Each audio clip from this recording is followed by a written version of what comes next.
আসো আসো সকলে শুনে যাও গল্প, শুনে খুব মজা হবে, বেশি কি বা অল্প। কত শত কাহিনী রহস্য অজানা, শুনবে সে কাহিনী কোথাও পাবে না। শুনবে সে কাহিনী, শুনবে কি তোমরা? শুনবে সে কাহিনী, শুনবে কি তোমরা? সে সব সত্যি স্বল্প কল্প, ঠাকুমার গল্প, ঠাকুমার গল্প। কিরে, তোদের তো বার্ষিক পরীক্ষার ফলাফল বেরিয়েছে, সবাই পাস করেছিস তো? হ্যাঁ ঠাকুমা। আমি প্রথম হয়েছি ঠাকুমা। আর আমি দ্বিতীয় হয়েছি। বাহ, খুব ভালো। ঠাকুমা ঠাকুমা, আজ আমরা রাজা রানীর গল্প শুনবো। আচ্ছা শোন তবে।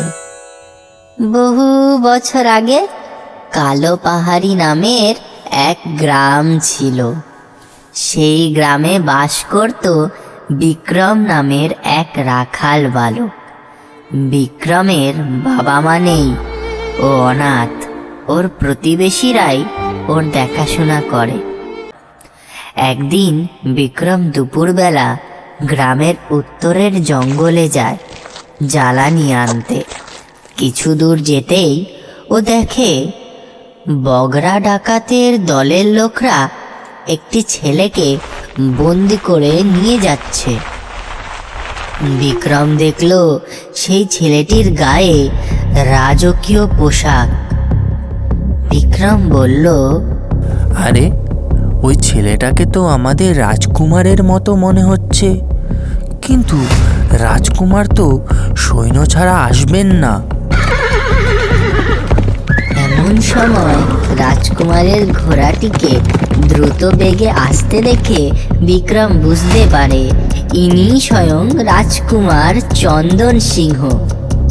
বিক্রম ঝটপট ওর হাতে থাকা লাঠিগুলোতে আগুন লাগিয়ে সে ডাকাতদের দিকে ছুঁড়ে মারে। সাথে সাথে আগুন জঙ্গলে দাউ দাউ করে লেগে যায়। অন্যদিকে রাজকুমারের সৈন্যদল, যারা রাজকুমারকে হারিয়ে ফেলছিল, তারা জঙ্গলের কালো ধুয়ো দেখে সেই দিকে যেতে থাকে। বিক্রম রাজকুমারের ঘোড়ায় চেপে ডাকাত দলের সামনে যায়। চারিদিকে ধোঁয়ার কারণে কিছু স্পষ্ট দেখা যাচ্ছিল না। ডাকাত দলের লোকরা কাশতে থাকে। এই সুযোগে বিক্রম রাজকুমারকে নিয়ে পাশের ঝোপে লুকিয়ে পড়ে। বিক্রম রাজকুমারের বাঁধন খুলতে থাকে। ডাকাত দলের এক লোক বলল, সর্দার, রাজকুমার কোথায় গেল? খোঁজ খোঁজ। এতক্ষণে সৈন্যরা প্রায় এসে গেছে। সৈন্যদের আসতে দেখে ডাকাতরা পালিয়ে যায়। সৈন্যরা দ্রুত পাশের একটা পুকুর থেকে জল নিয়ে আগুন নেভানোর চেষ্টা করছিল, কিন্তু তাদের চেষ্টায় কিচ্ছুই হচ্ছিল না। ঠিক তখন বিক্রম তার বন্ধু পিট্টুকে ডাক দিল। পিট্টু হলো একটা বাচ্চা হাতি।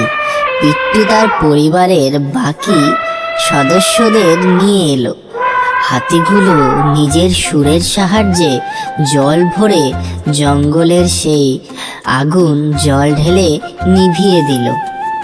রাজকুমার চন্দন বললেন, তুমি আমার জীবন বাঁচিয়েছ, তাই আজ থেকে আমরা বন্ধু।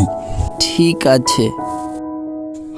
আচ্ছা, তোমার বাড়ি কোথায়? আমার কোনো বাড়ি নেই, আমি আমার এক কাকার বাড়িতে থাকি। ঠিক আছে, আজ থেকে তুমি আমার সাথে থাকবে। আমি একবার আমার কাকার সাথে দেখা করে আসছি। বিক্রম আর চন্দন রাজপ্রাসাদে পৌঁছালো। চন্দন তার বাবাকে সব কথা খুলে বলল। সব কথা শুনে রাজা বিক্রমের খুব প্রশংসা করলেন। রাজা বললেন, বিক্রম, তুমি আজ থেকে ছেলের সাথে অস্ত্র শিক্ষা লাভ করবে এবং আমার রাজপ্রাসাদেই থাকবে। তুমি বড় হলে তোমাকে আমি আমার রাজরক্ষী হিসাবে নিযুক্ত করব। এটাই হলো তোমার সাহসের দাম।